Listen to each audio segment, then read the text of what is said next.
Gucci, Louis, Louis, Gucci, Gucci, Louis, Louis, Gucci, Gucci, Louis, Louis.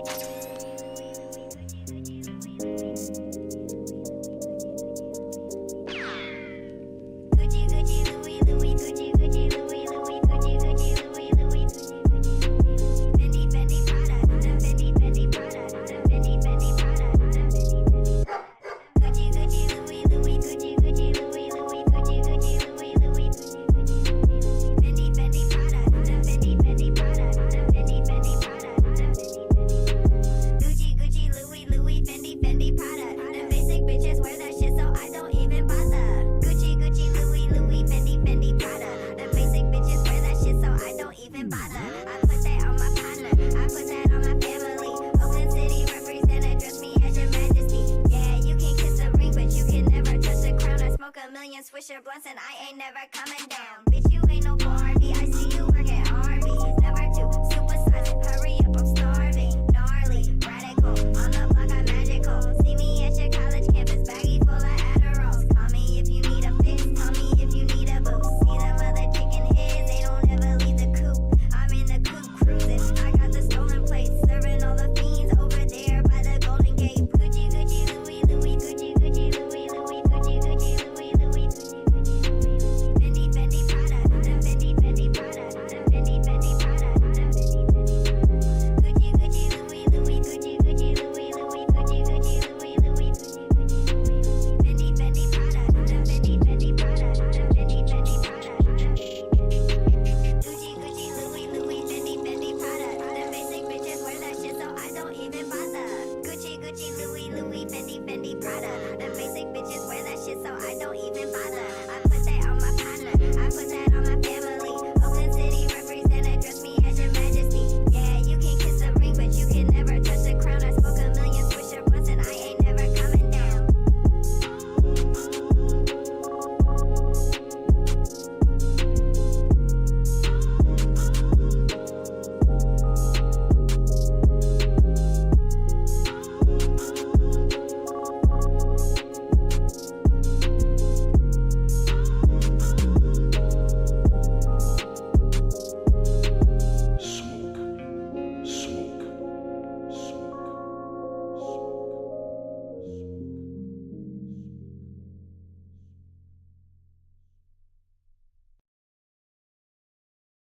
Do you agree that there's no such thing as racism, sexism, homophobism, Islamophobism, deadbeat dadism, white supremacism, and all the other isms? Destiny, that's a woman's name. You were raised by your daddy and mama. That makes you half man and half woman. You are a beta. You're not a real man, beta. I just have one question for ya, beta. There's just one thing I want to know.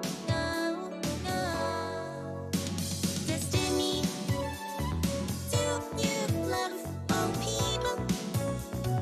Do you really love the blacks? Destiny, do you love black people? Why can't you just answer the question? Destiny, do you love all people?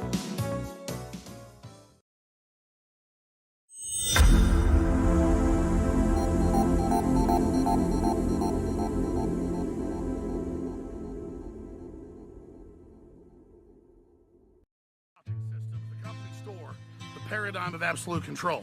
And that's why we're just out here doing simple things, pointing out that we're meant to be in nature and be natural. And this is where we find the source that God made to transcend the New World Order. And that's why they want to try to keep us out of it. I'm angry. I've had enough of these people. They're a bunch of Christian murderers scum. They're on giant death factories keeping babies alive and selling their body parts. What more do you need to know about these people? I go out and face these scum. They literally crawl out from under rocks. They have green looking skin and they run around screaming, "We love Satan, we wanna eat babies." I have them on video is in the creepy, weird, sick stuff, man. She sleeps in the same room with that creepy, weird woman whose mother wears a hood over her head. What the hell? That woman number one is ugly. Imagine how bad she smells, man. I'm told her and Obama just stink. Obama and Hillary both smell like sulfur.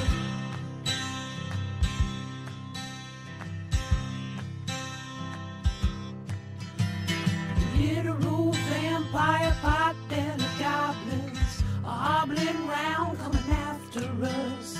My spirit gets close to that evil and I feel it go.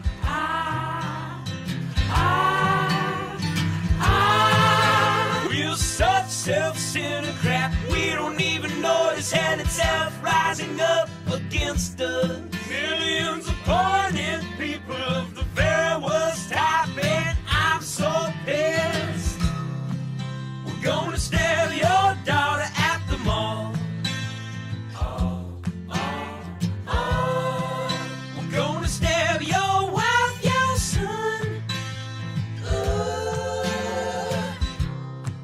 We're gonna stab you with a butcher knife, and then the police chief is gonna say, we love our Somalis, we love our Muslims. Oh, they're so good, oh, they're so sweet.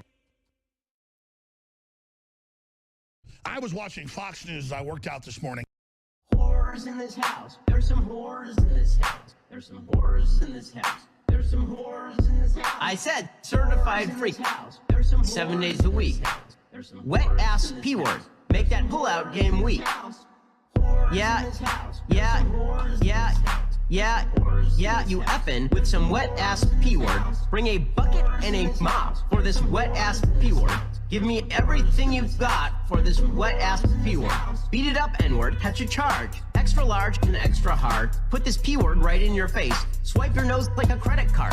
Hop on top, I wanna ride. I do a kegel while it's inside. Spit in my mouth, look in my eyes. This P word is wet, come take a dive. And continue along these lines. And it gets significantly more vulgar. Like, a lot more vulgar. I will eat your leftist ass like corn on the cob. I'm ready. I will eat your ass. I will eat your leftist ass like corn on the cob. I'm ready. I will eat you. I will eat your ass. My children aren't going hungry. I'll do it. I'll drink your blood. And I'm starting to think about having to eat my neighbors. You think I like sizing up? I'm gonna haul him up by chain. Chop his ass up, size it up. I'm gonna haul him up by chain. Chop, chop, chop, chop. I will eat your leftist ass like corn on the cob. I'm ready. I will eat your ass. I will eat your leftist ass like corn on the cob. I'm ready. I will eat you. I will eat your ass. I'll barbecue your ass flat. I will cook your ass up so fast, and I'll tell them, well, I killed a cow out back, baby. You think Christ would eat somebody? He would never do that. I will. I'm ready to hang them up, gut them and skin them and chop them up. You know what? I'm ready. I will eat your leftist ass like corn on the cob. I'm ready. I will eat your ass. I will eat your leftist ass like corn on the cob. I'm ready. I will eat you. I will eat your ass. I will eat your leftist ass like corn on the cob. I'm ready. I will eat your ass. I will eat your leftist ass like corn on the cob. I'm ready. I will eat you. I will eat your ass. That's why I want the globalists to know. I will eat your ass first. I swear to God, if it's the last thing I do, I'm gonna get my hands around your throat. What rolls downstairs, a motor and pairs, rolls over your neighbor's dog? What's great for a snack and fits on your back? It's long, long, long. It's long, long. It's big, it's heavy, it's wood. It's long, long. It's better than bad, it's good. Everyone wants a long. You're gonna love it long. Come on and get your long. Everyone needs a long. Log from Blammo.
It's another B-Word broadcast. Let's go! Yeah. How you doing, Chad? How's it going? I actually don't want to be screaming at the top of my lungs this early, but here, how's it going? It's another B-Word broadcast. Ah. All right, buddy. How's it going, chat? How you doing? It is the 14th of October. It's a Friday. Yeah, baby. How's it going? Let's get the Poche. Yeah, baby. We feeling fine. We got all sorts of crazy news for today. When we bring up the main subject, we're checking out Trump's reaction to the January 6th subpoena, which the committee subpoenaed. They subpoenaed him. Please let there be a televised moment of Trump having to answer questions from Congress. It's going to be great TV. We're hearing about apparently Elon Musk getting investigated by the feds, but we're not sure by whom or for why. It's just this allegation that Twitter made. What's happening? And of course, the Emergencies Act. Finally, some scrutiny into the Trudeau authoritarian, you know, the minority leader of Canada, who is, according to the Freedom Convoy, a dictator. Canada, one of the least free places on the planet. So we're going to take a closer look into what is actually happening. I hear civil liberties like organizations did like have a press conference, so we can take a look at that because that might be informative. Hey, old Raven, how you doing? Just dropping in to wish a good morning. You have a good morning as well. I'm thinking of starting this just a bit earlier, maybe like 8 every morning, so that people who work at 9 can actually pop in, drink a bit of coffee, chat, updates, that kind of thing, rather than like, I'm just heading out at the door, but I want to watch, but I can't. Bye. You know? And also to fill the vacuum that Heem has left in the early morning chill news broadcasting part of Twitch. But he was starting his stream at like 6 in the morning, 7. That's like insane. I'm not sure I'll ever be able to do that. But hey, geez, I had such a good stream yesterday. It was so wild. I goofed and started making pizza and thought it was Wednesday. It turns out it was Thursday, which is not Wednesday, which means I missed my class. I missed my class. I had one class this week to make, and I didn't make it. Felt like such an idiot. Oh my goodness. So just like, oh, well, this pizza's better be good. And it was good. It was delicious. It was obviously incredible. But I didn't want to like post about it. I didn't feel proud. Felt really, really dumb. I had one job. But that's just how fun and exciting the stream was yesterday, watching the January 6th committee, watching the Alex Jones stuff. The $1 billion like judgment that was ruled against him, almost $1 billion. Oh my god! And Alex Jones like mocking the father, watching it live. Like I can't even, man. That guy is diabolical. But we're getting into the news for today. Let's see what we got here on the docket. I'm actually got some appetizers just to get us rolling before we get to any of the main stories, which, for all I know, might be way shorter of a piece than I really think. But here we go. I'm blasting off on Twitter. You gotta juice it. You gotta pump it up. Pump it up. If you're on Twitter and you're not following me, you've got to be following me on Twitter. That's where all the things happen. All my best takes. Okay, all right, let's get to the first segment. I've dilly-dallied enough. We're going to talk about how Canada is no longer a safe bastion? Yeah, no longer safe. Average rent in Canada exceeds $2,000 a month report. So put a pin on that. Just hang on to that piece of information. Because also, CBC is reporting that real estate agents were caught on a hidden camera facilitating mortgage fraud for fee. You know, just a little bit of fraud for fee for fraud. Fake employment records, bank statements, and T4s offered to would-be home buyers.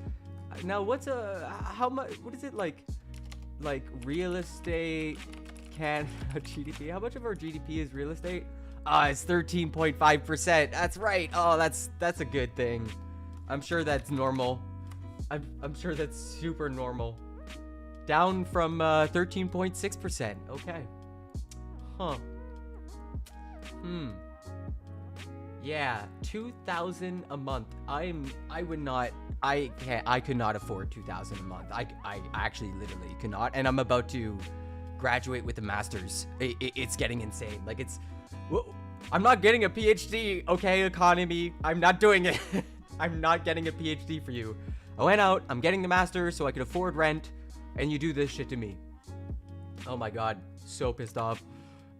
Even the jellies are upset. Look how upset they are. Okay, we'll watch this segment, see what this man with the nicely combed hair has to say.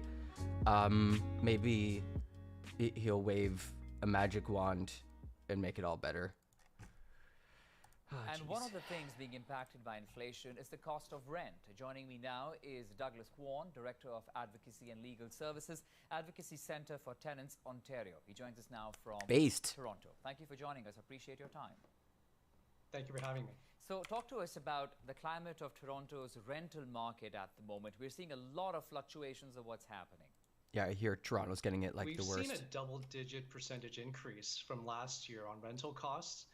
And that's true throughout the GTA, in fact, across the country. Double digit. In Toronto, what's considered affordable for a two-bedroom rental, you'd have to earn approximately $120,000 a year as a household to afford that two-bedroom right now. Okay. So things are no quite problem. stark in Toronto. In fact, it's 120,000. Give us. I think like most people think of that as like someone who's like made it. You know, if you're pulling six figures, usually it's like, yeah, good job, man. Good job. Yeah, you made it. What are you, a doctor? More detail about the prices that we're talking about. What's the average monthly price of, say, two-bedroom and a single-bedroom? Well, a two-bedroom is looking at approximately $2,700 per month, and that's for a condo rental. It's a little bit less for purpose-built rentals, averaging just over $2,000. And rent rose also 10% in seen is July. People struggling generally to find a place to live, to be close to where they're going to school, where they're going to work. We've seen seniors who want to downsize, they're unable to do so and sell their home and live affordably because they simply can't find an affordable rental for them. Yeah, we're looking at the fact that this is affecting almost every single segment that's looking. You start to wonder who it's benefiting, you know, other than this extremely tiny minority of developers and city zoning commissioners. Like, I don't even to rent out at the moment, Douglas. But let's talk about the factors at play over here. We know, of course, a lot's happening in terms of, the key interest rate, because of which borrowing cost is going high. And then, of course, people are coming back into the city after pandemic. So talk to us about what are the concerns and how is this impacting the entire scenario? Yeah, I mean, there's just simply more demand for rental at this moment, and we have a very tight supply. The vacancy rate has been persistently low, even prior to the pandemic, and it certainly have made things worse because of high mortgage rates. People are choosing or are unable to afford that home and are choosing to rent instead. Nice. As I said before, seniors who are choosing not to sell their home to downsize. Permanent underclass, everybody, and even people who own homes can't sell them or move around. That's good because of the high rental costs and people moving back into the city. It's quite challenging for people in all of those situations. This is, of course, an issue of demand and supply, something we've been speaking of for years now, Douglas. And of course, the government comes out and says they are looking at affordable housing, but that sort of a solution is like a long-term solution. It's like 10 years away. Happening in the short run. We're gonna build some houses. Yeah, certainly it is a long-term solution that we won't really see the impact 4, 5, 6, 7 years down the road. And what is being built right now are primarily luxury rentals. Oh, that great! Are coming online. Yeah, and which, nice. Most people, middle and low-income Ontarians, can't afford. Oh and so no! Oh, luxury rentals. Oh, I thought oh dang, I thought that was like a joke or something. to Oh shit. take a major step in proactively being part of the solution and building deeply affordable housing, starting with using some of the crown assets that the government has to dedicate specifically for affordable housing. There are also, while we're talking about supply, we can't forget that we're losing a lot of affordable housing because of rent control loopholes that Rent exists. control When a loopholes. unit is vacant, there is no cap on how much a landlord can charge for that unit. And also in 2018, Oh. the province introduced another loophole. If a unit is first occupied after November 2018, then the landlord can charge whatever rent for that unit in perpetuity. So that Okay. those two loopholes are Huh? causing and creating an incentive Right. for Holy landlords to shit. evict tenants to So it's like, oh man, like the current era of politics is like either you figure out a way to loot the public treasury directly while tricking the rubes into voting for you, or you figure out a way to like, work the tax code or work zoning laws or something so that developers or third party can benefit and like, you remember each other. It's like, okay, so I got a job there, right? Like this is where I'm heading next. Oh, okay, what a stinky story. Oh, geez. So yeah, real estate agents caught on hidden camera facilitating mortgage fraud for a fee. Yo, CBC doing journalism. Holy shit. So it's a lucrative business. On the sale of a $637,000 home, the average sale price in Canada, a real estate agent typically makes $16,000 to $32,000 in commission. That's what some people make in a year. Oh my God. So these people were recorded on hidden camera offering to connect buyers with fabricated documents showing fake employment, salaries, and tax filings, so buyers can obtain loans they would not otherwise qualify for. Oh, sacre bleu. No, no, no, no, no. So that's the appetizer. That's that's what's gonna get us ready for the news day. Meanwhile, Trump is losing it on Truth Social. If you did not hear the news, the January 6th committee, I don't know, it's got the com part in it. They subpoenaed him yesterday, which is wild. And he's losing it. So let's see here. Unpacking the apparent Trump-Hillary double standard. For her, the FBI helped obstruct its own investigation. Oh, jeez. Oh, no. Oh, jeez. What's that building? Why this Hoffman Estates warehouse stores Barack Obama's presidential papers?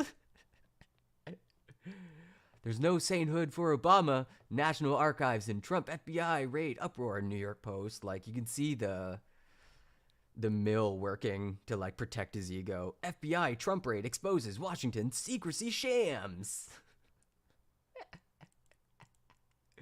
Oh my God, even I don't post this hard. Barack Obama is missing records. When will the FBI ransack his house? Townhall.com. Cheney can decide what records to save. Oh man, this is unhinged. Oh, it just keeps going. Oh my God, oh shit, I shouldn't have been pausing so much. His scroll bar is like, oh my, this is like all within minutes of each other. Like every 3 minutes. He's not reading the articles. There's no way he's reading the articles in 1 minute. There's no way. What the fuck?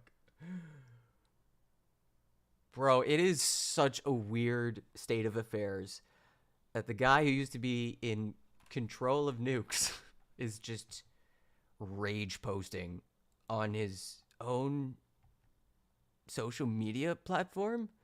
He read them before, memorized them. I mean, if you were in the chat yesterday, Tetsuka, we had some like Trumpers, and man, like I know, like it's like talking to somebody who plays a lot of Dungeons and Dragons or something, or they're like really deep in on some lore, and like you've been following it kind of like on the side. So yesterday was a crazy good stream, but the power went out and I lost like my momentum just as the January 6th committee got started, which is obviously not a coincidence. But yeah, I attracted quite a few, especially on always on YouTube, like some rightoids, and they're so unhinged, man. Just like crazy posting in the chat, like, did you hear about the Pfizer executive who's testifying right now? And I'm like, who cares? Yeah, no, man, that's not my. I'm not into it, man. And we got really deep in on the Christopher Steele stuff, and I'm like trying to remember the lore from like 6 years ago or 7 years ago. Okay, so Trump is losing his absolute mind. He had a rally the other day too, and I think he even mentioned the January 6th committee. See if I can find it real quick. But yeah, the January 6th committee was kind of mid until the end. There was like a couple, we can watch the Nancy Pelosi stuff where she's like, I'm going to punch him in the mouth because that's pretty spicy stuff. Yeah, here we go. We got that. That's a good January 6th footage of Nancy Pelosi. If Trump comes up here, I'm going to punch him out and I'm going to jail, end quote. So that's going to be, that's a fun one. And that's what this is all about. Secret Service said they have dissuaded him from coming to Capitol Hill. They told him they don't have the resources to protect him here. So at the moment he is not coming, but that could change. Oh, he comes, I'm going to punch him out. Well, I know, I would pay with you. I've been waiting for this. No, Nancy. On the Capitol grounds. I'm going to punch him out, and I'm going to go to jail, and I'm going to be happy. Violence is wrong. Nancy, no. No, don't do it. Don't do the violence. That's not okay. Okay, so that happened. The January 6th committee has voted to subpoena Donald Trump. Quote, it is our obligation to seek Donald Trump's testimony. I think I clipped the moment where I was watching it yesterday. I actually reacted like a good streamer would. January 6th committee voted unanimously Thursday in favor of a resolution to subpoena former President Trump over his role in the attack on the U.S. Capitol. We need to hear from him, Representative Benny Thompson, chair of the committee, said in his closing remarks. He must be held responsible. He added, quote, it is our obligation to seek Donald Trump's testimony. There is a precedent in American history for Congress to compel the testimony of a president. I think it's happened like a few times already. There's also precedent for presidents to provide testimony and documentary evidence to congressional investigators. We also recognize that a subpoena to a former president is a serious and extraordinary action, he said. In his opening remarks on Thursday afternoon, Thompson said evidence had shown that there was a, quote, multi-part plan led by Trump to overturn the 2020 election. What Donald Trump proceeded to do after the 2020 election is something no president has done before in our country. Yeah, it was pretty spicy. It's pretty spicy stuff. Here is the clip. Evidence to congressional investigators. Hey, why you do that? So it is our obligation to seek Donald Trump's testimony. There's precedent in American history for Congress to compel the testimony of a president. Yo! There's also go. precedent for presidents to provide testimony, They're going for it. documentary evidence to congressional investigators. Making congressional testimonies exciting since 2021. I've been doing this for like a year. Yeah, I had my Twitch-iversary not too long ago. That was a fun stream. So yeah, they're going for it, and with good reason. According to Secret Service emails, they knew that the Proud Boys, quote, had planned to literally unalive people on January 6th. The Secret Service are like, texting back and forth like, oh man, this is not looking so good. Or I guess emailing. The Secret Service warned that the Proud Boys plan to unalive people and commit acts of violence. That's according to new details released Thursday during the committee hearing. The Secret Service warned in December 2020, so weeks before January 6th, that the far-right group Proud Boys plan to, do the thing during the January 6th, 2020 march to the U.S. Capitol. That's according to internal emails released for the first time Thursday. They think that, quote, they think that they will have a large enough group to march into DC armed and will outnumber the police so they can't be stopped, said one email sent a little after 9 p.m. on December 26th. This is like, man, this is what they're thinking about during Christmas. Quote, their plan is to literally unalive people, it continued. Please take this tip seriously and investigate further. Wow. The email also noted that the Proud Boys had detailed their plans on a number of right-wing websites and forums. Just wild, just crazy stuff. An internal situational report warned on January 5th that pro-Trump insurrectionists were planning to wage a, quote, war at the U.S. Capitol the next day, the Washington Post reported last year. Incredible stuff. Super good. Okay, and I think the last piece of news on Monsieur Trump. Right. So, if you've been following how Trump got raided by the FBI, he appealed to the Supreme Court and is like, please intervene, even though I have this, like, judge who keeps giving me really strangely good judgments. He's got a judge that's on the tank for him. But SCOTUS isn't having it. They rejected an emergency request from Trump to intervene in the dispute over classified documents seized from his Mar-a-Lago estate. And I think it was, there were no noted dissents. So not even Clarence Thomas is gonna stand. So that's fun. That's kind of fun. Yeah. Maybe he will be held accountable. A boy can dream.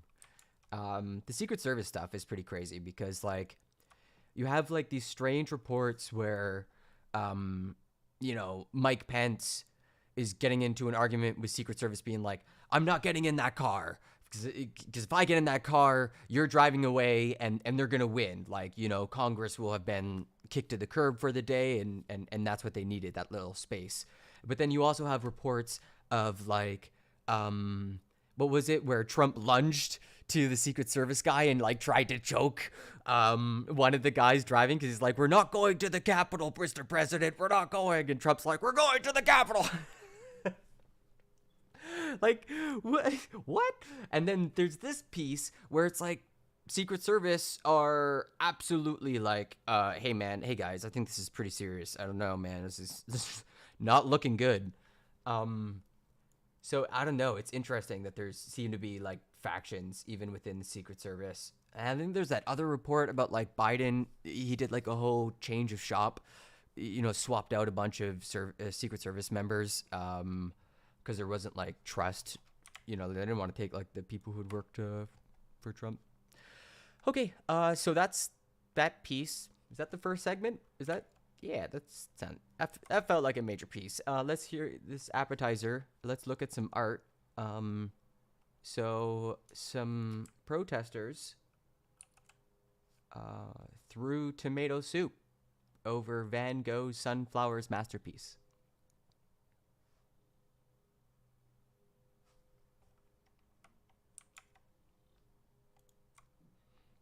They sure did.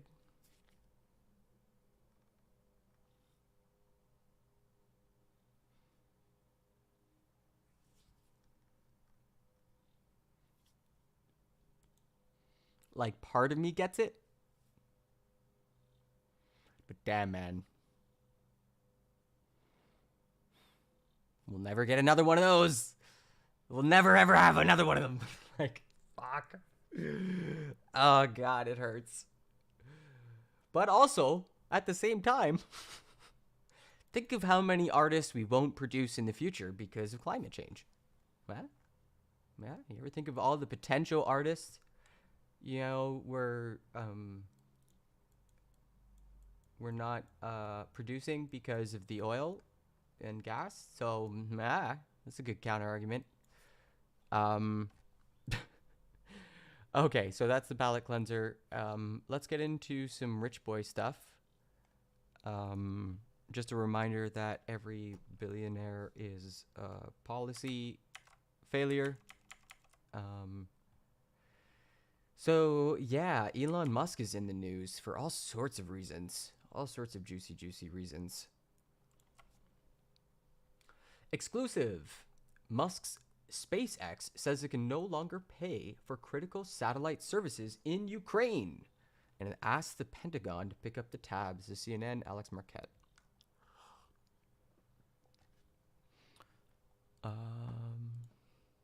Cool. Since they first started arriving in Ukraine last spring, the Starlink satellite internet terminals made by Elon Musk's SpaceX has been a vital source of communication for Ukraine's military, allowing it to fight and stay connected even as cellular phone and internet networks have been destroyed in its war with Russia. So far, roughly 20,000 Starlink satellite units have been donated to Ukraine, with Musk tweeting on Friday the, quote, operation has cost SpaceX $80 million and will exceed $100 million by the end of the year. And he probably chewed on his pinky when he said that. But those charitable contributions could be coming to an end, as SpaceX has warned the Pentagon that it may stop funding the service in Ukraine unless the U.S. military kicks in tens of millions of dollars per month. Jeez. That's a lot of money. Documents obtained by CNN show that last month, Musk's SpaceX sent a letter to the Pentagon saying it can no longer continue to fund the Starlink service as it has. The letter also, and the timing's kind of curious, isn't it? Didn't Musk recently try to broker peace by going to Russia and saying, so what do you want? And then he just took Russian demands and went to Ukraine and said, how could you refuse peace? There's peace. Look. I got you peace. Look, I got it. Peace. Sign the document. Just give up like a third of your country. It's no big deal. The letter also requested that the Pentagon take over funding for Ukraine's government and military use of Starlink, which SpaceX claims would cost more than $120 million for the rest of the year. And could cost close to $400 million? Sheesh. For the next 12 months? Quote, we are not in the position to further donate terminals to Ukraine or fund the existing terminals for an indefinite period of time, SpaceX's director of government sales wrote. Among the SpaceX documents sent to the Pentagon and seen by CNN is a previously unreported direct request made to Musk in July by the Ukrainian military's commanding general, General Valery Zaluzhny, for almost 8,000 more Starlink terminals. In a separate cover letter to the Pentagon, an outside consultant working for SpaceX wrote, quote, SpaceX faces terribly difficult decisions here. I do not think they have the financial ability to provide any additional terminals. Okay, so we get the point. There's also the point where Musk on Friday said that in asking the Pentagon to pick up the bill for Starlink in Ukraine, he was following the advice of a Ukrainian diplomat who responded to Musk's Ukraine peace plan earlier this month, before the letter was sent to the Pentagon with, fuck off. Nice. Fuck off is my very diplomatic reply to you at Elon Musk. Ukraine's ambassador to Germany, Andriy Melnik, said, yeah, good job, ambassador. Good diplomacy. You might have just crippled a part of your country's military. Okay, so the actual Elon Musk story. Here we go. And then we have some stuff from Meta. Elon Musk is under federal investigation, Twitter says in court filing. This is one of those big if true, but I mean, when I just Googled this, I learned that he was been under investigation by the SEC, but now Twitter saying the feds are coming after him. Interesting. Elon Musk is being investigated by federal authorities over his conduct in his $44 billion takeover deal for Twitter, the social media company said in the court filing. Like, I wouldn't be surprised if they want to figure out if he was doing, what's it called? It's like, what is it, a pump and dump scheme? Or where you try to inflate the value of an asset and then you sell a piece of it before people figure it out? I don't know. I remember he was doing some dodgy stuff right before the Twitter buy. While the filing said he was under investigations, plural, it did not said what the exact focus of the probes was and which federal authorities are conducting them.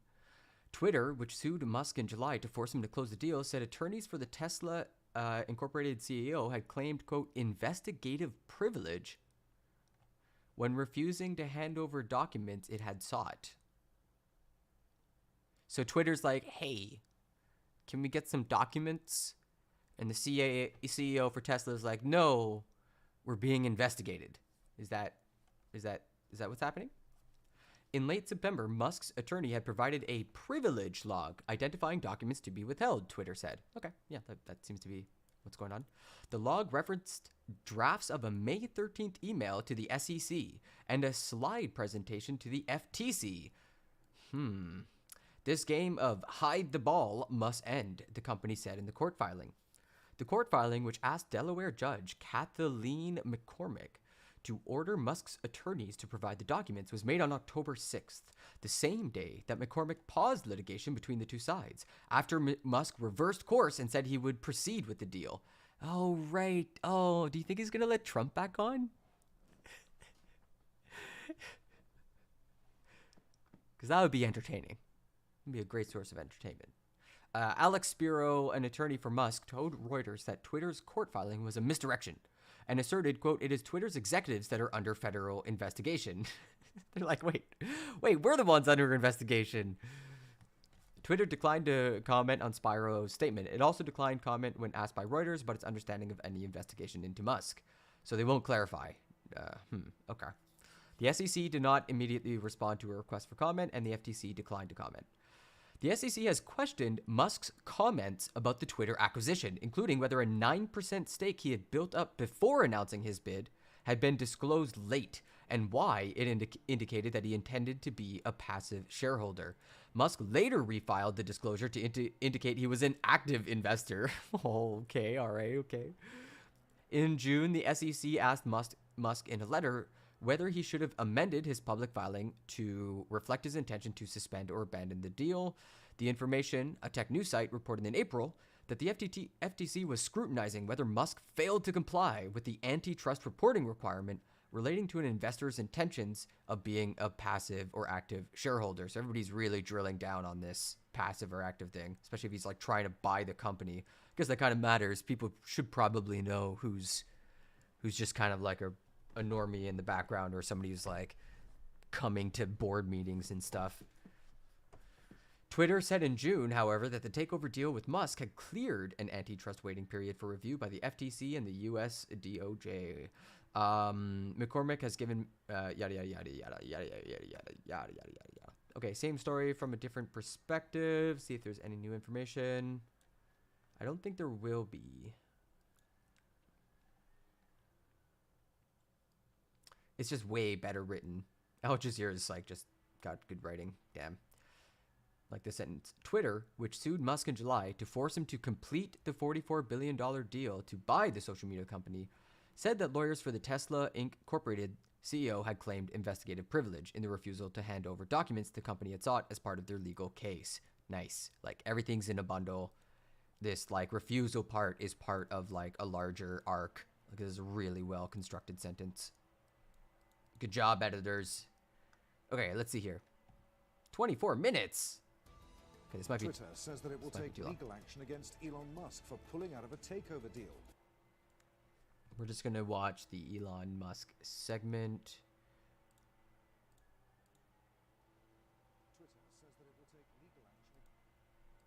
A $44 billion deal to buy Twitter. If the richest man in the world, Elon Musk, says he's terminating the contract 3 months after locking in the agreement. I think really quite a revolutionary technology. He accuses the company of failing to provide information about fake accounts on the platform, and whether they make up fewer than 5% of users. Twitter's board chair says it kept its end of the contract and is planning to sue. I think Twitter probably would prevail in this, I would think, simply because there is a deal. Now, Musk can get out by paying $1 billion fine, or $1 billion, it's not really a fine, $1 billion penalty. Nice. And my guess is that that's what he's trying to prevent, is not having to make that $1 billion payment. For many, the focus now turns to stocks and whether Twitter and Tesla, which Musk owns, will take a hit. I think investors want to see Musk just get back to focusing on Tesla, SpaceX, because Twitter, from the beginning, has just really been a distraction. It's been overhanging the stock. What he's trying to say is that the Bird app is a hell site that no one should allow to inflict its horrors on their mind. Like that's what he's trying to say there. Musk's bid to take over Twitter stirred controversy back in April. Critics were concerned the Tesla CEO would promote misinformation on the popular social media site, especially on matters related to politics and health. Musk said the acquisition was about stopping censorship and defending freedom of speech. Analysts say the billionaire may have experienced buyer's remorse. He's trying to walk away, and the way these contracts are structured, it's very difficult for buyers to walk away. These contracts are drafted with to provide a high degree of certainty for the sellers. Now, terminating the $44 billion contract will have to play out on the legal front, and social media will surely have plenty to say about it. Vincent Monahan, Al Jazeera.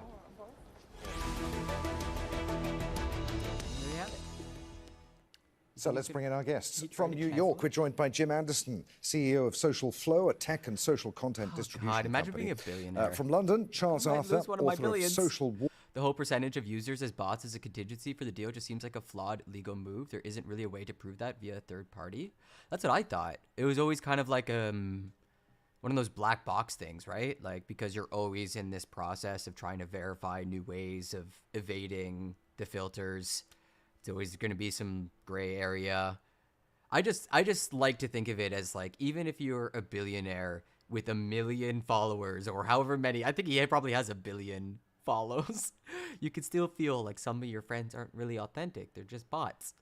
Yeah, exactly. Like, even if Twitter's like, here's our internal documents, it's like 10% gray area. Like, I don't know. Yeah, I would absolutely believe that. At this point, I just thought he said that to sort of throw sand. It's just pocket sand. Pocket sand. Like, Warming, a book on social media's inherent unavoidable effects. And from New York, Ian Myers, founder of Oceans XYZ and a consultant on social media, content strategy and branding. Gentlemen, welcome to you all. Jim, we'll start with you. Before we get into the nitty-gritty of this deal and Elon Musk and everything that's going on right now, I think we need to get back to basics for just a few minutes at least. I'm willing to bet that for every avid Twitter user, there are just as many people who don't have an account, aren't interested in the premise, or have an account and don't use it and just don't get what it's for. Why would anyone be willing to pay billions to buy Twitter? What is it even for? I mean, come on. What do you mean? Twitter's great. Well, it's all about attention and consumer attention. And the 300 million or so people on Twitter are very influential. If you want to reach politicians, if you want to reach political reporters, Twitter. We got a whole thing called the attention economy, right? Twitter is a great place to do that. So I think Elon Musk's attention originally was genuine to Twitter. It is an important platform. Just look at how former President Donald Trump used, or in many cases misused, Twitter to reach his base and deliver his message. So I think Elon Musk's instincts were, wow, this is really powerful, really important. I just don't think he thought through very clearly what it really meant to get it, and this pretext that the bots and spam are a real problem. I mean, that's nothing more than a pretext. It's complete nonsense, and he's just trying to manufacture a reason to get out of the deal because the price has since declined. And what, Jim, for someone who doesn't know, what are we talking about when we're talking about bots and fake accounts and spam? What does all of that mean? Explain for the normies. Well, it turns out it's remarkably difficult to actually quantify. I mean, Twitter will allow you to sign up a fictitious satirical account. I could sign up an account that says Elon Musk's inner brain and start tweeting what I think, Elon Musk might be thinking. There's plenty of satire accounts like that. Some people would say that's fraud. Some people would say that's satire and comedy. And so you get into those kinds of issues. And the analogy I've used, trying to understand the number of spam and bot accounts on Twitter is a little bit like trying to count the number of fish in the ocean, right? It changes all the time. It depends on where you look. What you saw today is going to be very different than what you see tomorrow. Fluctuates. And is a very moving ecosystem. Organic of almost. Accounts being created, deleted, Twitter takes them down. So there's a whole lot of activity going on. And again, it's just a complete nonsensical pretext. Oh, man. Charles Arthur. This is giving me some existentialism problems. I'm feeling it. Is Twitter good for society? To what extent are most users simply reinforcing their own worldview? Is Twitter good for society? It's an echo chamber, isn't it? No. Sure, it can make people feel better about themselves and their point of view on a whole range of issues. But is that good for people, and is it a good long-term business plan? Yes. people will tap that vein until it is bone dry. It is like, come on, people lap it up. How many likes did you get? Retweets? Oh, sometimes it's good for society. Sometimes it is useful. So, for example, in the UK, we just had a week where we had a political crisis, and ministers were resigning left, right, and centre, and they were doing it on Twitter. They were putting out their resignation letters there, which all led to the build-up of pressure against the prime minister who wanted to stay. Sri Lanka, for example, you've had a protest against the government there, and a lot of that has been helped along to some extent by social media. So yeah, but then there's also like the Rohingya massacre where Facebook was, primarily used as the communication vector. The way that the people doing all the bad were communicating. So that's, I don't know. Twitter has a role. I mean, the question of why would someone want it? It's, if it didn't exist, you'd want to invent it because it is so useful for spreading news around. Yeah. But when you haven't got things like that going on, then yes, it tends to just fuel animosity because of the way that it works. Because for Twitter, engagement is the thing. It needs to show people adverts, so it needs them using the service. And the way to do that is either to show them things that they agree with completely, or else to show them things they really disagree with completely and will argue about. So basically, the business model is make people argue with each other so they spend longer on Twitter, which is slightly away from where the actual utility of the service is. To make it useful, though, Charles, you have to be following the right sorts of people, don't you? Well, you do, and this is one of Twitter's real failings over the years, is that it was Oh so my God, you guys did this whole segment is on, oh, hell no. I thought it was like a 10-minute segment, but you guys are going, this is like 5 minutes on just, is Twitter useful? Oh my God, yes, it is. Yeah, of course. Is Twitter a good business? I don't know. Probably, what is a good business? This is one of the most important vectors for communication that we've had in years. All right, okay. I mean, all right. I really want to get to the but I want to get back to my roots and look in on the Freedom Convoy, see what's going on there. I've been woefully inadequate as a Canadian. And have not been covering this. And we missed the full first day of the Emergencies Act inquiry. We're going to find out just how much of an authoritarian Trudeau really is. And, yeah, it should be good. Welcome. Bienvenue. Today marks the opening of the public hearings. Warning, there may be English, French, and also someone translating the French back into English. Public Order Commission. Off to a good start. Public Order Emergency Commission. My name is Paul Rouleau, and I'm the commissioner appointed to conduct this inquiry. Oh boy. Aujourd'hui marque l'ouverture des audiences publiques de la Commission sur l'état d'urgence, et je m'appelle Paul Rouleau, et je suis commissaire nommé pour... Oh my God. Inscrutable. Mener ces enquêtes, cette enquête. Nous sommes réunis aujourd'hui sur le territoire traditionnel du peuple algonquin, Anishinabeg, dans l'immeuble abritant Bibliothèque et Archives Canada, à quelques pas de l'endroit où ont eu lieu bon nombre des événements sur lesquels porte l'enquête. Je voudrais souhaiter bienvenue à tous ceux et celles. Okay, we're gonna skip ahead to where hopefully there's not like a trend. Chaudry, I'm co-lead counsel to the Public Order Emergency Commission. Bonjour tout le monde, je m'appelle Chantona Chaudry et je suis co-procureur en chef de la Commission sur l'état d'urgence. I'm going to take the next few minutes to explain to you how the coming hearings will unfold. I'll start by describing the schedule for the next 2 days in some detail, and then I'll give you a broad overview of how the evidence will be led in the coming weeks. Okay, cool. So, starting with this morning. This morning will consist of introductions to the parties who have been granted standing before the Commission and the counsel representing them. Each set of counsel have been invited to prepare a brief statement of no more than 3 to 5 minutes, introducing themselves and explaining in broad terms their party's interest in the mandate of the Commission. If you keep it to 3 minutes, that's the length of a slam poem.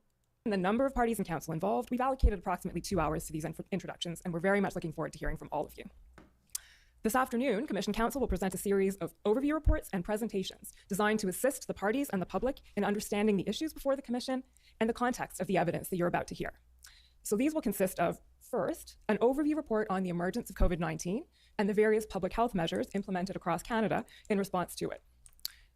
Second, there'll be an overview report on early protests and legal challenges to the various public health measures put in place in response to the pandemic.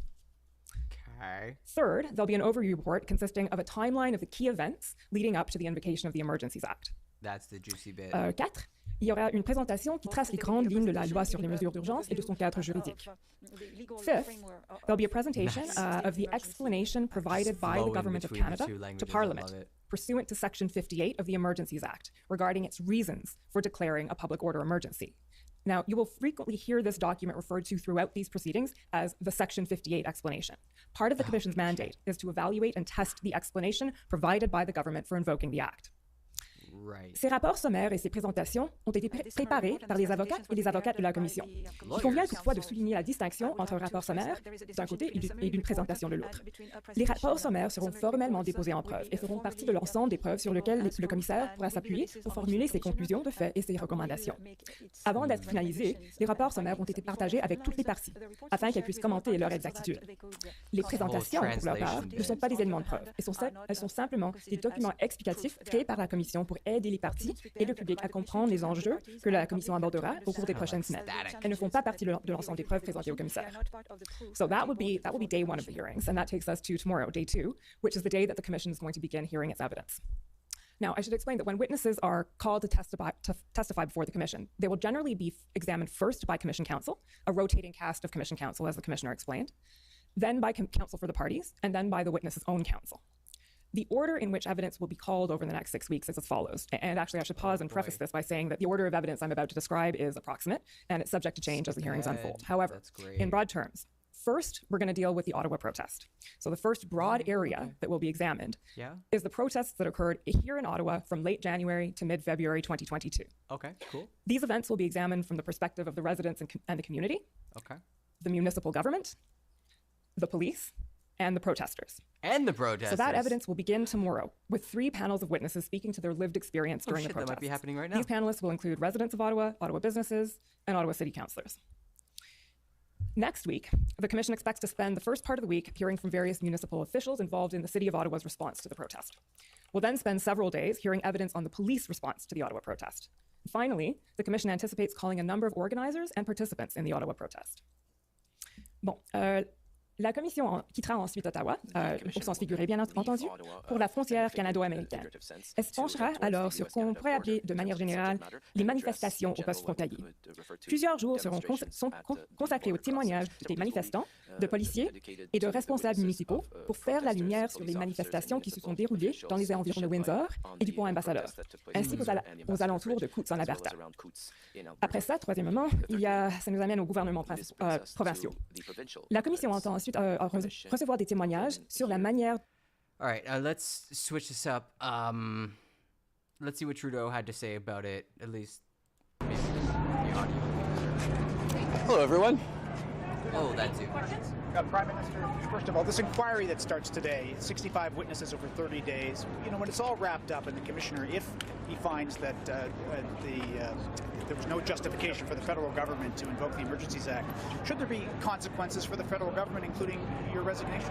Well, we knew from the very beginning that invoking the Emergencies Act is a big step. It had never been done before, but given these unprecedented illegal protests, we needed to take action. We took it in a way that was measured, that was responsible, that was time limited, and we knew full well that there needed to be a public inquiry. Canadians need that level of transparency and accountability, and that's why we launched this inquiry. That's why I'm so happy to be, why I offered from the beginning to be part of appearing at this commission, and we're going to make sure that Canadians see the situation we were facing and how the tools we used were appropriate.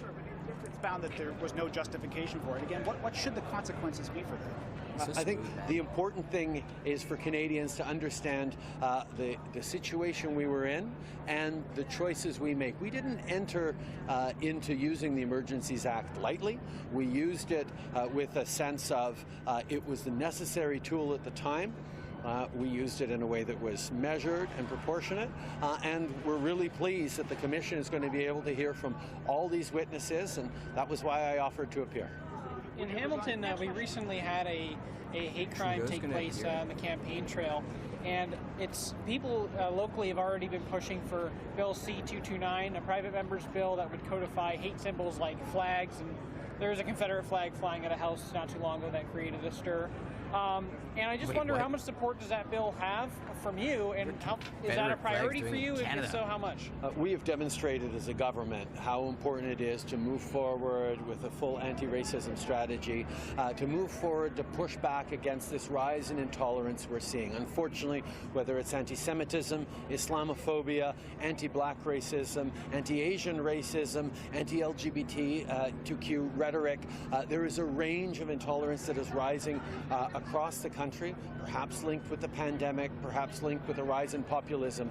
We need to use all of the tools we can to push back on it, and that's who Canadians are. We're a country that understands that differences can and must be a source of richness, of strength, and that's what we will always stand for. So you do support that bill? Or? We're going to continue to look at every way that makes a difference in moving forward to push back against racism and intolerance. Prime Minister. Look how he's done that so well. Says the U.S. cross-border nexus and trusted traveler program is being held hostage by U.S. effort to renegotiate this 20-year-old deal. Beyond strong words, what is your government doing to resolve the impasse?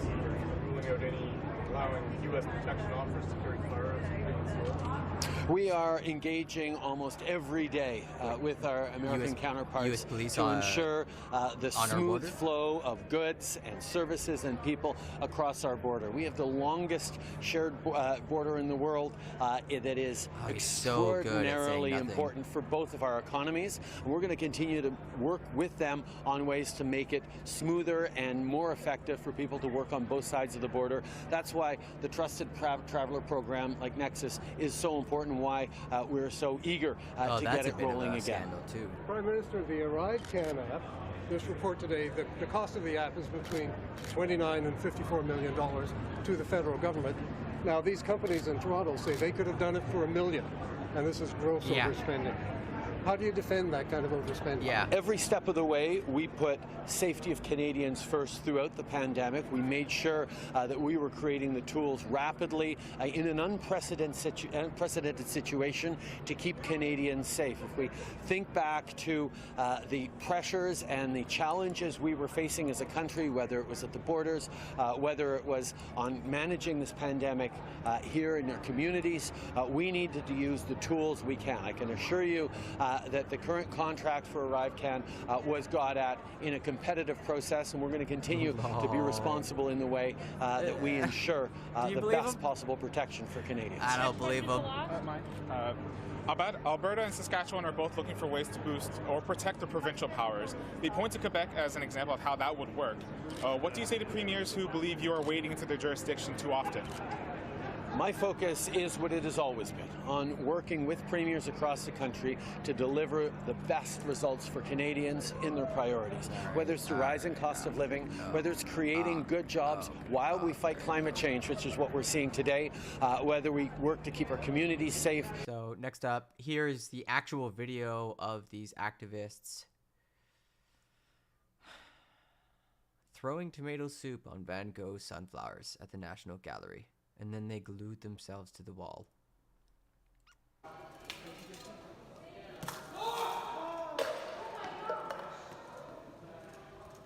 Security! Actually, kind of hurts my stomach.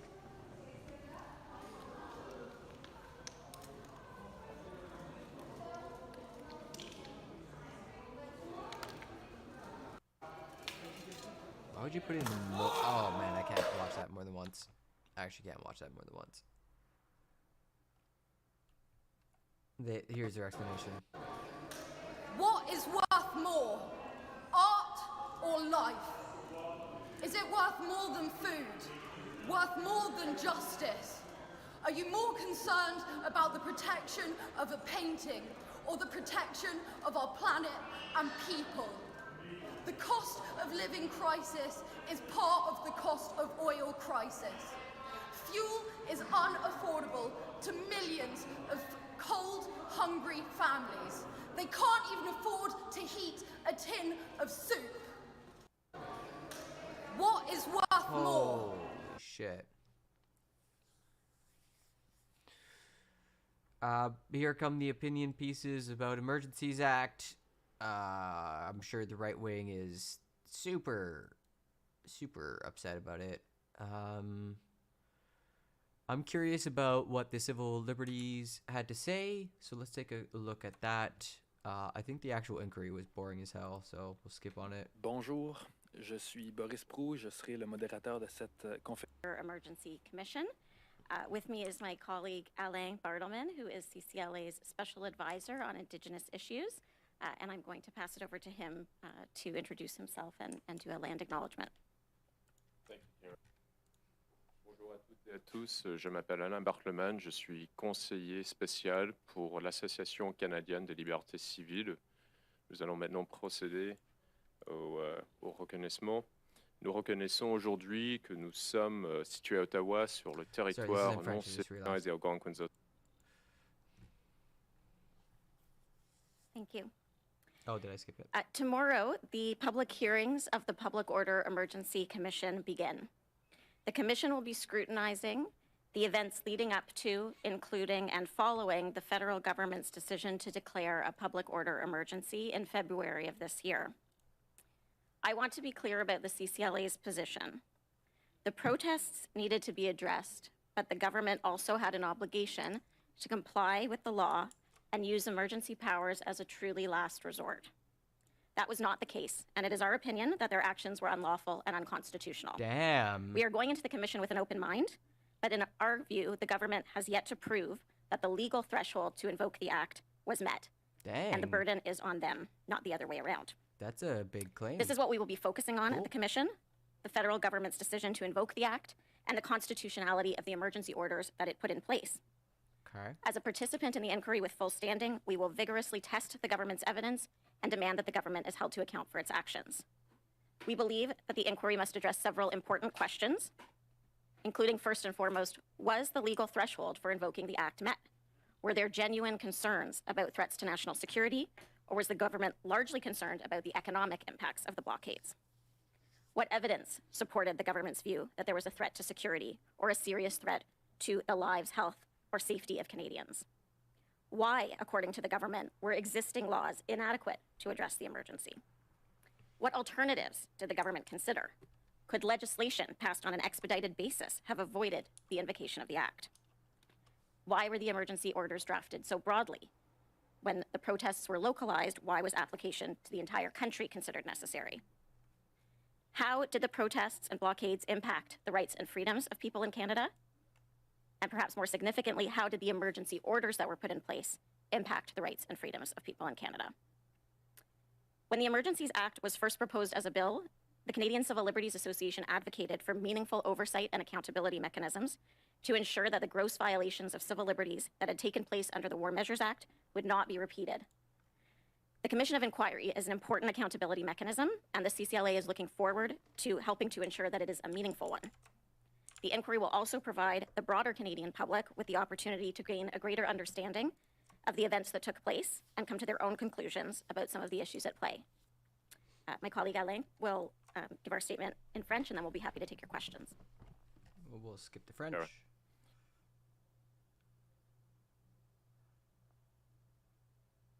You can think of that the government could have used instead? Because Are they taking questions? So first in the room, we have Stuart Benson from the Hill Times. There we go. Hi there. You said that you didn't believe that the Emergencies Act was used as a measure of last resort, or that it could have been dealt with sort of expedited legislation. Are there any specific examples that you can think of that the government could have used instead? Because I think some of the problem was, even if there were existing laws, the police seemed unable or didn't have the resources to enforce those laws.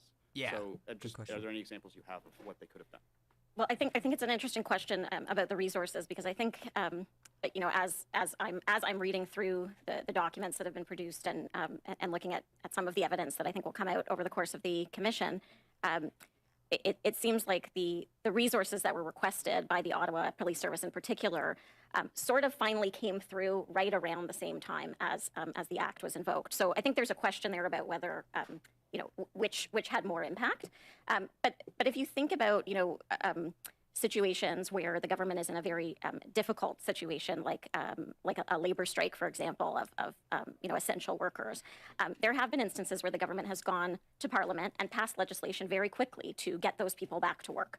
Now, that's not something we would want to see happen on a regular basis, but I think there is a question here about why, if we did need new laws, why couldn't we pass those laws rather than use an emergency measure which places all of the control in the hands of the executive and takes it out of the control of Parliament? That's one of the questions I think we think needs to be answered.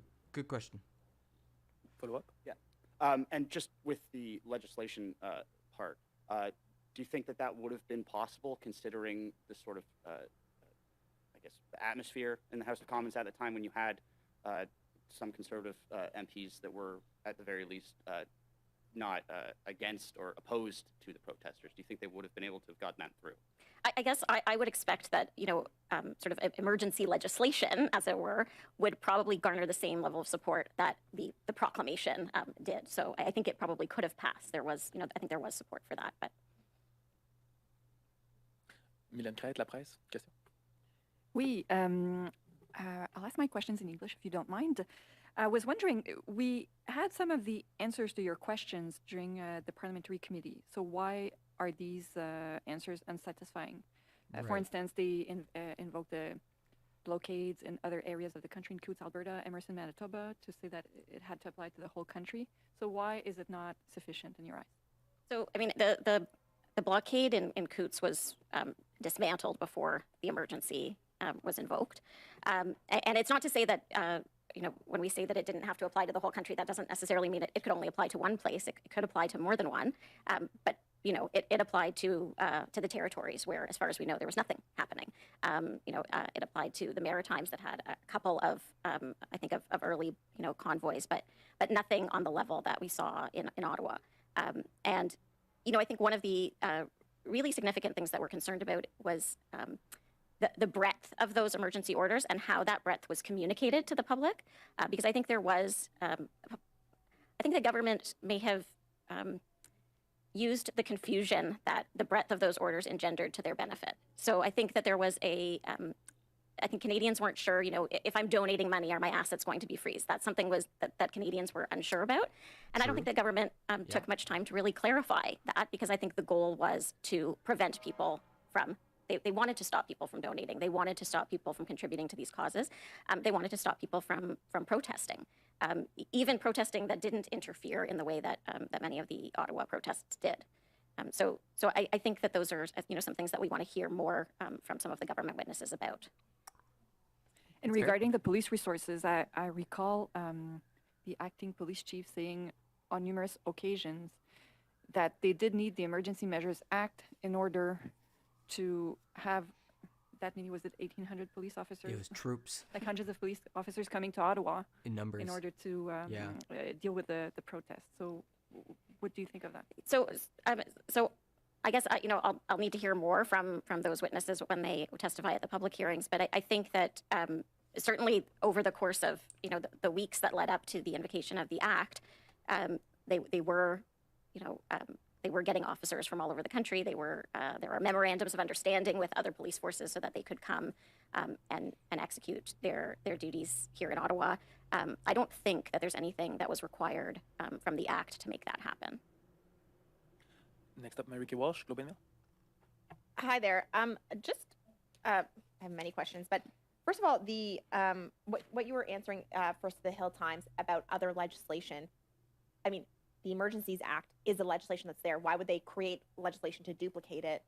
So can you just specify more why that matters and what the distinction is? Yeah, so the federal government declared a state of emergency using the Emergencies Act, and then the executive branch passes these executive orders that are the things that say you can't gather, that financial institutions have obligations to freeze assets of people who are designated individuals.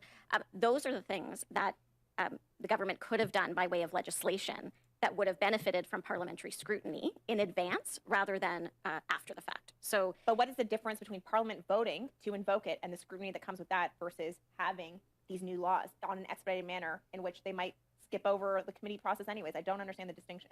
Well, the distinction is that you have Parliament weighing in before the measures are in place instead of after the fact. So by the time Parliament approved the state of emergency, those orders were already in place. They were already operational. And I think also what I was mentioning before about some of the confusion around the scope of the orders, that's also something that might have been addressed had there been debate in Parliament in advance. And then I just wanted to get your sense on the commission generally. Are you satisfied that the witnesses that are listed and the setup of the commission is actually going to get to the heart of the question as to whether the government met the threshold? Because we're not hearing from the provinces, we're not hearing from Doug Ford, for example. The accountability for policing is with the municipality and the province, and the federal government had to step in because it fell apart at those levels. So are you satisfied that we will actually get the answers you're looking for? So I don't know yet. I think we have to see what happens during the course of the public hearings. I mean, we are hearing from municipalities that were affected. We are hearing from witnesses from Ottawa, the Ottawa Police Service, the Ottawa Police Services Board, members of council. I think there's also questions around what will be held back, and that's one of the things that I don't have a good handle on yet. I know what documents have been put forward, but I don't know what documents have been held back or the reasons for that. And those are some of the things that I think will be explored over the course of the hearing. So I think we will have questions about whether the government is being forthcoming enough, whether the evidence is going to allow the kind of transparency that we think is required. And I can say that already, the timeline that the commission is working under is set out in the statute, so they are stuck with it. They are stuck with having to, put a final report before Parliament in February of 2023. That's a very short timeline, especially given the fact that the government waited almost the full 60 days that they had to actually name the commissioner. So that's 2 months that were lost that could have been used to start gathering evidence. And I think that, they have a very ambitious schedule, the commission. There's a lot of witnesses they want to hear from. There are a lot of documents to get through. There's also a whole policy phase. So I think it's still to be decided. And one of the things that, that may come out of this process are recommendations about amendments to the Act around this process in particular. Do we need more time for an inquiry? Do we need specifics in the legislation that would address whether the government can hold things back from the commission or whether, everything needs to be provided? David Fraser, Canadian Press. Hi, just following up on my colleague's question there regarding transparency. How confident are you in the government's commitment to transparency? Are you concerned at all the government will try to shield evidence from being made public by having it presented in camera just to the commissioner? And can you comment on how your confidence level in the government's ability to be transparent has been impacted, if it has been impacted at all, by CCLA's ongoing judicial challenges taking place now? Yeah, so I do. Cross-examine in accordance with the time that has been allocated. So I think the first cross-examination is to be carried out by the Convoy organizers. So who's going to be doing this? Oh, what? Okay, The Convoy so Mr. organizers? Miller, you're on. They're going to cross-examine her? You have 20 minutes if you need it, and given that Commission Council has gone a bit over time, I even give you a little bit of leeway, but not very much. Oh, this is going to be good. Cool. I'm glad I So looked good around. morning. Ms. Lee, I'd like to start with you if that's okay. So, Ms. Lee, I understand you're 21 years of age, is that correct? I'm now 22. Now 22. And at the time of the events in question, being January and February of this year, you were 21. Correct. All right. And you said already you're a public servant. You work for the Government of Canada? Yes, that's correct. And you worked for the Government of Canada during the protest period, is that fair? Yes, that's correct. Okay. And what do you do for your employment for the Government of Canada? I'm a data analyst. And with which ministry or department are you with? Objection. What's the relevance to this line of question, Commissioner? I'm not sure it's relevant or not, but it seems to me that it's not unreasonable. Well, I personally don't feel there's, the actions I took was in my capacity as an individual citizen of Ottawa and not related to my work or any other activities. Right, I understand that, but what department were you with and what were you doing for work for the Government of Canada at the time? I was a data analyst with Shared Services Canada. Shared Services Canada? Correct. Okay. And what ministry does that come under? I'm not sure. Okay. I understand that you know Ottawa City Councillor Catherine McKenney, is that correct? Correct. All right. And I also understand that you know NDP member of Provincial Parliament for Ottawa Centre, Joel Harden, is that correct? Correct. I also understand that you were introduced to lawyer Mr. Paul Champ sometime between January 28th, 2022 and February 4th, 2022. Is that correct? Could you repeat the dates, please? January 28th, 2022 and February 4th, 2022.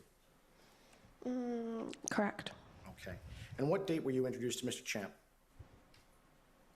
I believe it was a Friday, so whichever date that Friday fell on. Okay. And so someone introduced you to Mr. Champ, correct? Mr. Champ had reached out to me.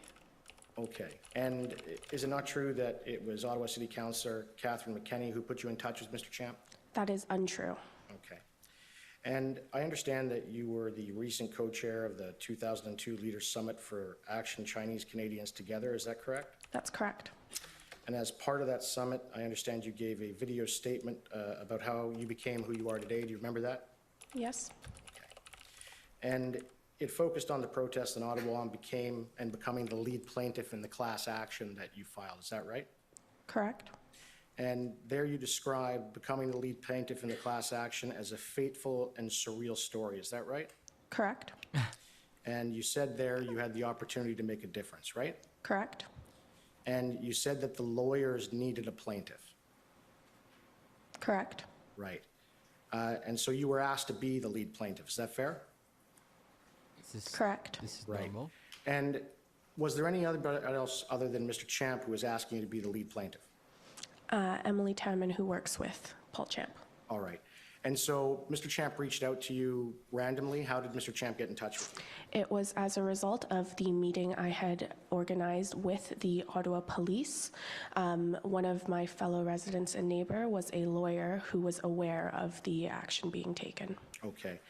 And so I just want to take you back as well to that speech you gave with the Leaders Summit for Action for Chinese Canadians Together.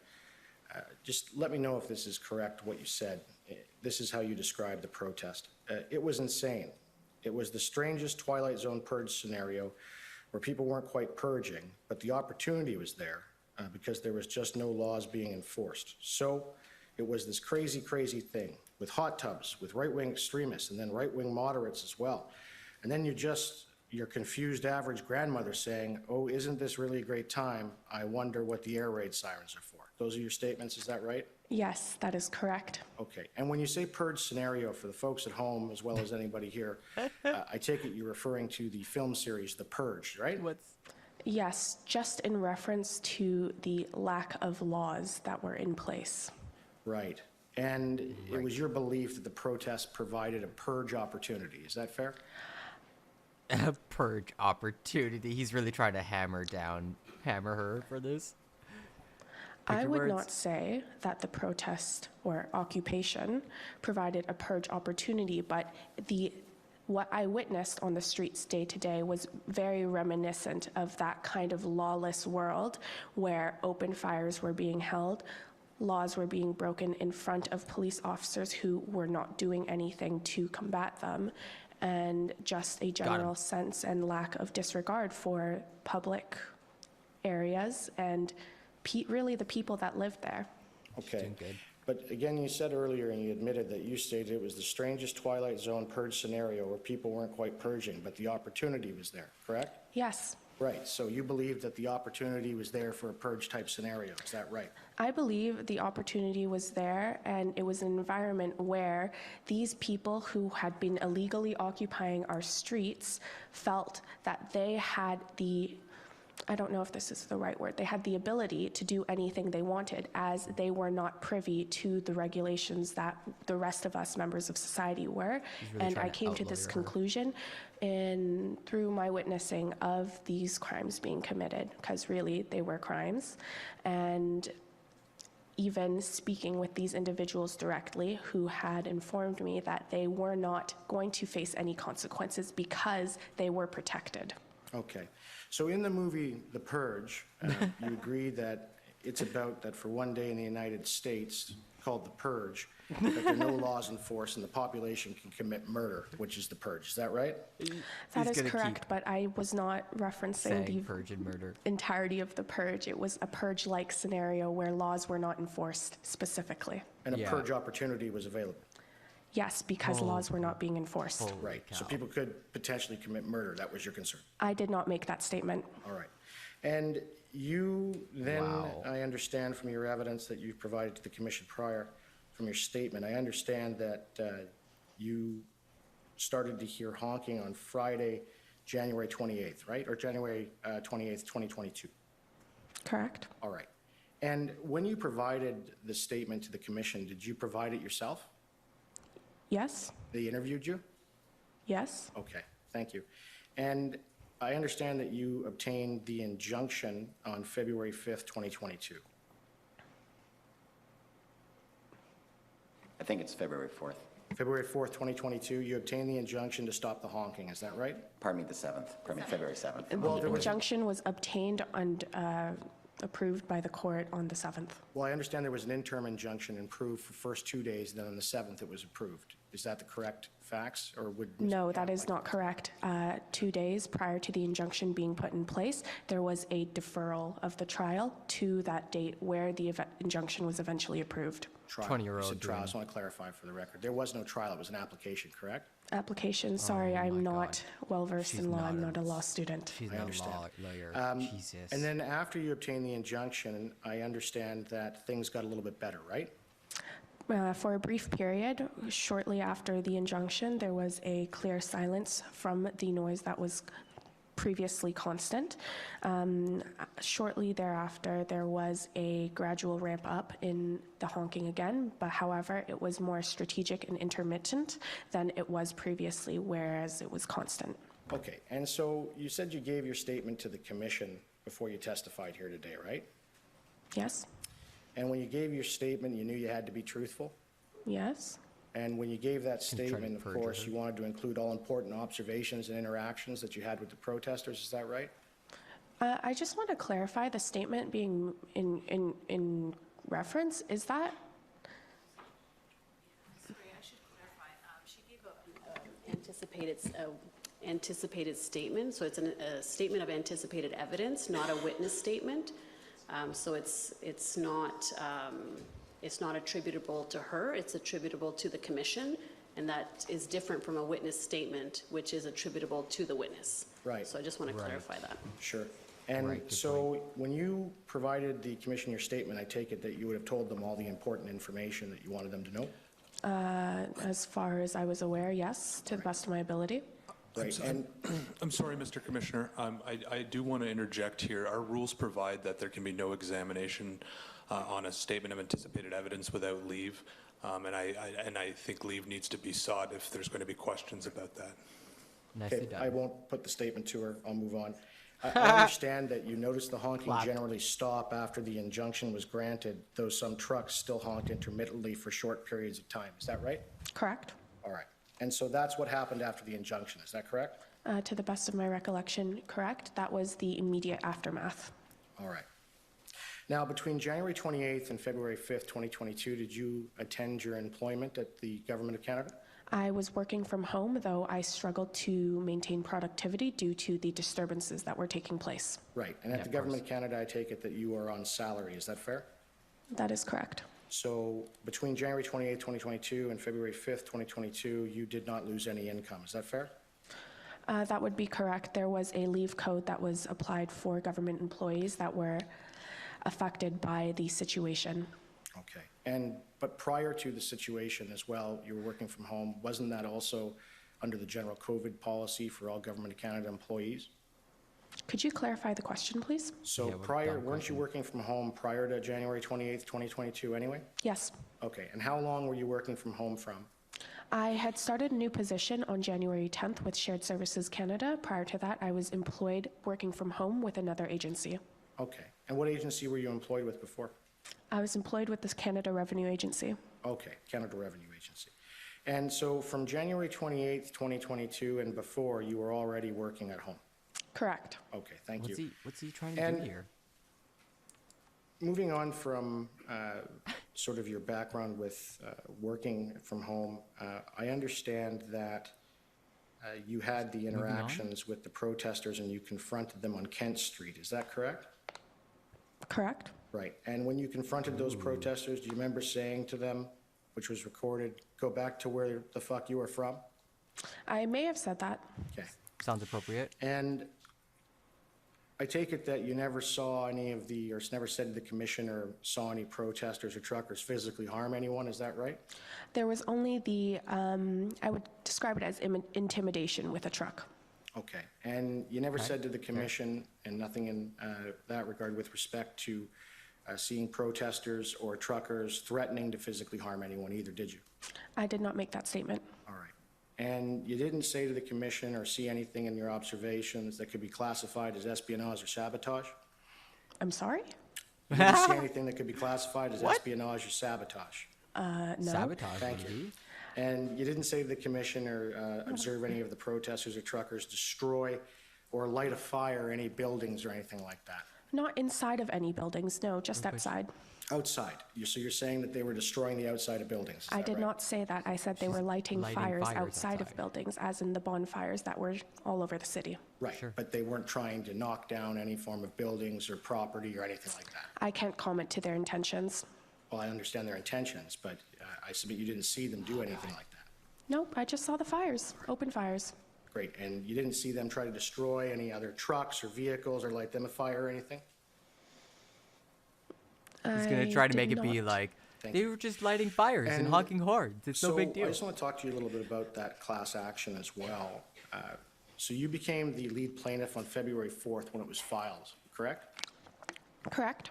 All right. And as of today, I understand there were only 3 other additional plaintiffs to that action. Is that right? Correct. And the first one is Happy Goat Coffee Company. Is that correct? Correct. And Happy Goat Coffee Company is a chain of coffee shops that has 3 coffee shops in the downtown area. Is that fair? As far as I know, correct. Thank you. And the second plaintiff is that got added is a numbered company, but it operates as Union Local 613, and I understand that's a restaurant and bar on Somerset Street. Is that Correct. right? All right. And the third plaintiff is a fellow by the name of Jeffrey Devani. Is that right? Correct. And he's a bartender and server at a restaurant in Byward Market. My understanding is that he was employed in the Byward Market. Okay. And that he doesn't live in downtown Ottawa, though? Yes. Okay. And so after you got the injunction on February 5th, I understand that both yourself and Mr. Champ began to offer the protesters and truckers an agreement that they could sign to be released from your class action if they agreed to leave. Do you remember that? I would like to clarify that the injunction was granted on the 7th. Okay, but after on the beginning of the 5th as well, as I understand, you began to offer this release to the protesters and truckers. Is that right? Correct. Interesting. All right. And Bit of a legal threat. Who was it that you had going out handing out copies of this release to the truckers? Do you remember? Interesting. I am not aware of that information. Okay. Did you know that Councillor McKenney was handing them out for you? Now I do. Okay. And now you do for me telling you, or did you know before this? Well, it was a lot of events, and I think it was mentioned that McKenney was out doing this. However, I was not directly involved other than agreeing to offer this agreement. Okay. And I understand also that you know Interesting. the NDP member of Provincial Parliament for Ottawa, Senator Joel Harden. Do you know him? Yes. Right. And he was contacting people and organizing events to raise money for your lawsuit. Do you remember that? Yes, correct. Okay. And was it not the Ottawa City Councillor, Cathy McKenney, an NDP member of Provincial Parliament for Ottawa, Senator Joel Harden, who supported you and put you forward for that claim? Is that not correct? That is not correct. I've stated that that was not true previously as well. Right. And so I just want to bring you to sort of another statement that you had said when you were at the Leaders Summit for Action for Chinese Canadians. I would also like to clarify that the Leaders Summit has not occurred. Right, but you gave a video. Yes, correct. Right. So can you agree with me that you stated the following? it came about that the lawyers needed a lead plaintiff to stand up and speak about what was going on and really try to make a difference because we weren't seeing any change in our community, which was not acceptable for anybody. And but being a Chinese Canadian, it is a bit of an odd role to play because it's not something that is really necessarily supported or common within our culture. But I really saw the need for somebody, anybody to stand up and speak for the people and help us out of the situation we were in. And the stars really aligned, and here I am. Yes, that's true. Sure. Stars Thank you. aligned. Those are my questions for It came about. Leslie, and then I just have a few for Ms. Lalonde. Before you continue, would it be all right to clarify my relationship with Joel Harden and Catherine McKenney? No? Okay. Judge, if No, Honor it goes would like. one way, lady. Sorry, That's you're fine. being cross-examined. Yeah. There'll be a brief opportunity to re-examine at the end, so. Yeah, you'll get your own lawyer So- to examine you. Lamau, oh Mr. man. Long, good morning. This sweaty lawyer. So, Ms. Lund, I understand just from your background, and I'm not trying to poke or anything of that. Yeah, you are. But I understand you were born around 1947 in Meadow Lake, Saskatchewan, is that correct? I was born in Saskatoon, Saskatchewan, but grew up in Meadow Lake, Saskatchewan, and you've asked women their ages, so. I won't, I'm not going to. I Is she on the promise class not action to as do well? that. They can do the math. Yes, all right. And I don't want to get into too much with your disability, and I'm very sorry for the struggles that you've had, particularly during the convoy and protest. But I understand that about 1961 is when you began to lose your sight. Is that fair? Yes. Okay. Okay. And despite that, you thrived. You obtained a bachelor degree in psychology from the University of Saskatchewan in 1974? That's right, yes. Right. And you completed your law degree at the University of Saskatchewan in 1984? 1983. 83. And thereafter, you completed your Master's of Laws at the London School of Economics. Is that correct? Yes. Right. And how many jurisdictions are you a member of the bar and or a member of the solicitors group? I was a member in good standing with the Ontario Bar and the New York Bar, but recently I resigned my membership from the Ontario Bar. Okay. I'm still active as a a retired member of the New York Bar, but I'm still licensed. Right, and I understand that after becoming a member of the bar, you began to work for the Government of Canada, is that correct? Yes. Right, and you spent 10 years with the Department of Indian and Northern Affairs, Canada, is that correct? It was more like 25 years. Just let me recorrect that. It was from 1990, September 1990 to April 2011. Okay, and then you were also with the Department of Veteran Affairs, Canada, is that right? Yes. Okay, and around that, in the 80s, you also incorporated a company called De La Ronde International, Inc., is that right? That's correct. And that company, it's still in operation? Yes. And is that company not a federal government contractor? No. No, but it does do government contracts and assists with, I believe, a lot of First Nations work, is that right? It could, yes. And Okay, where's he going with this line of questioning? you worked as a lawyer for the Government of Canada, is that right? No, I was working on the policy side of the picture. I was not a justice lawyer with the Government of Canada. I was an executive. Okay, and I don't know the answer to this, but I'm going to ask anyway. Can you mind telling the folks what brought about your participation in this commission? I had a phone call from the commission, from commission solicitor, asking my permission to, first of all, have a conversation about my experience, and then asking my permission if my name could be put forward as a potential witness in this commission. Okay. Thank you very much. Those are all my questions for both of you, and have a good morning. Thank you, you too. Bro, what was that line of questioning? Thank you. So the next, I will call on the Government of Canada to briefly cross-examine. Yeah, the lawyer. May I just ask three questions, Your Honor, of Ms. Lee. You described a lawless environment during the period of the convoy occupation, I believe, in reference to my friend's questions there. Yes? Yes. Did that change after you obtained the anti-honking injunction on February the 7th?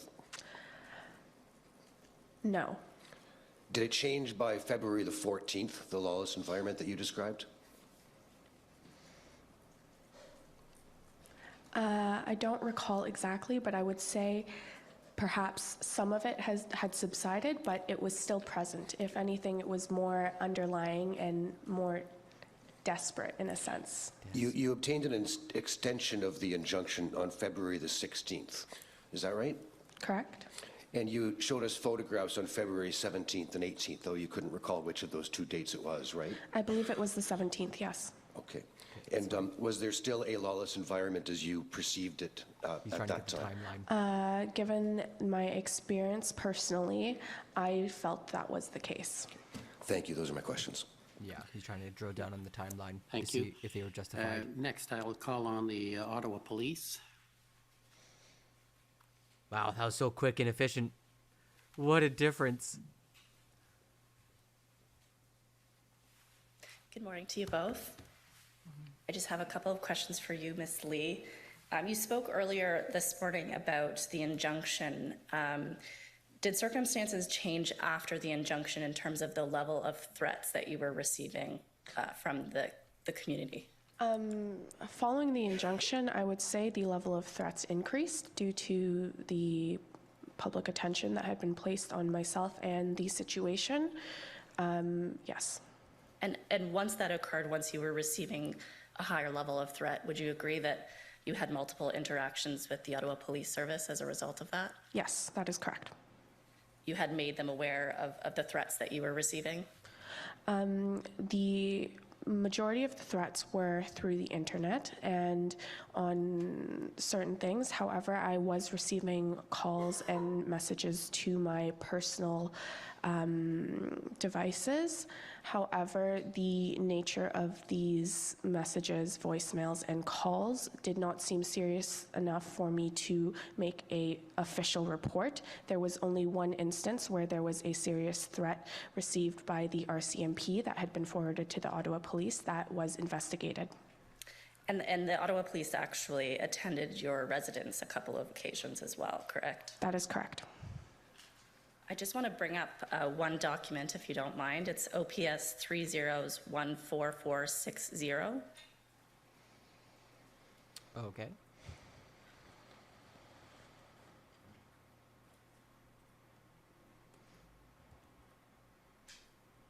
I mean, this is kind of mid.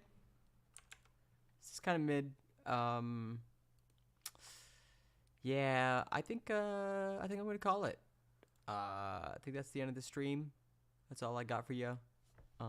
Thanks for hanging out and listening to the news and my takes. Yeah, it was fun. I'll be here tomorrow, same time, 9 a.m. Maybe I really fantasized about starting earlier. It's hard though. I'm yawning just thinking about it. I woke up at 4 this morning.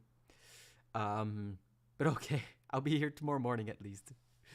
I'll see you later. Bye. Au revoir. Salut.